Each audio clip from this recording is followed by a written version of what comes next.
ఇప్పటి వరకు ఒక్కో టెంపుల్ చూస్తున్నారు, ఆ టెంపుల్ దగ్గర వెళ్తున్నారు, దాని విశిష్టత తెలుసుకుంటున్నారు.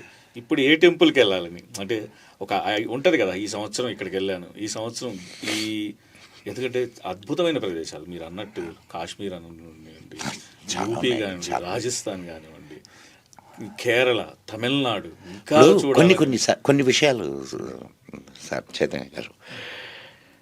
ఇప్పుడు నిన్న మేము 2 ప్రదేశాలు అంటే కాశీకి వెళ్ళాము, అయోధ్యకి వెళ్ళాము. అఫ్కోర్స్ అవన్నీ ఇంతకుముందు చూసినాయి, మళ్ళీ ఇంకొకసారి చూసే అవకాశం వచ్చింది. తర్వాత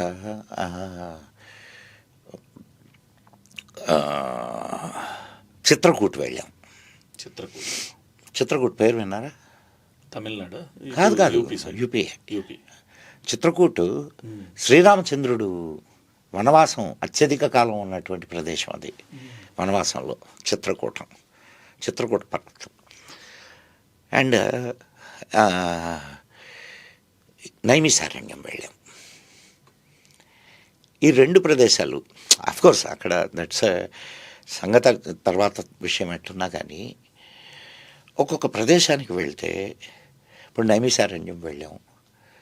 మీరు మన పురాణం ఏ పురాణం అయినా తిరిగేయండి, శౌనకాది మహామునులు అక్కడ తపస్సు చేసుకుంటూ ఉంటే అక్కడికి వ్యాసుడి శిష్యుడైనటువంటి ఈయన సూతుడు అక్కడికి వచ్చాడు. సూతుడిని శౌనకాది మునులు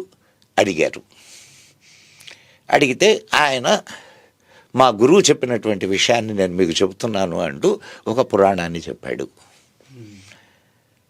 ఈ పురాణాలన్నీ వచ్చింది అక్కడి నుంచి, ఇది నైమిసారణ్యం నుంచి.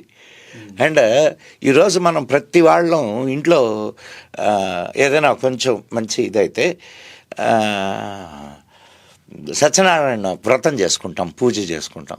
అది వచ్చింది అక్కడి నుంచే, అక్కడ పుట్టింది అది. సో అటువంటి ప్రదేశం మీకు మామూలుగా మీరు వెళ్ళారు అనుకోండి, మీకేం అనిపించదు. కానీ ఇవన్నీ తెలుసుకొని వెళ్ళారనుకోండి, అబ్బా ఈ ప్రదేశం యొక్క గొప్పతనం ఇదా.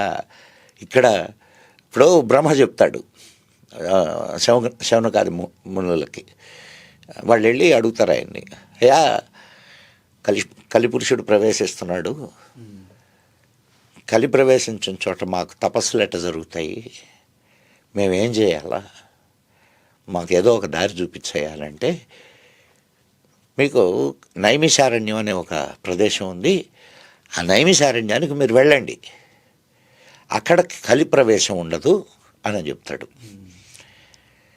అక్కడ మునులు తపస్సు చేస్తుంటే మునుల్ని దర్శించడానికి సూతుడు వస్తాడు. సూతుడు వచ్చి పురాణాలన్నీ చెప్తాడు. సో మీకు ఇప్పుడు అక్కడికి వెళ్ళారనుకోండి, అక్కడికి వెళ్తే ఓహో ఇక్కడే కదా ఋషులు తపస్సు చేసింది, ఇక్కడే కదా సూతుడు ఇవన్నీ చెప్పింది. నీకు అక్కడ గొప్ప గొప్ప ఆలయాలు లేకపోవచ్చు, కానీ ఆ ప్రదేశానికి అక్కడ ఒక చెట్టు ఉంది, 5099 సంవత్సరాల నుంచి ఉన్న చెట్టు. 5099 దాని మీద రాస్తున్నారు. అంటే బహుశా అది ఏ 5 సంవత్సరాల క్రితం 5099 అని రాసుంటారు, ఇప్పుడు ఎక్కువ ఉంటుంది.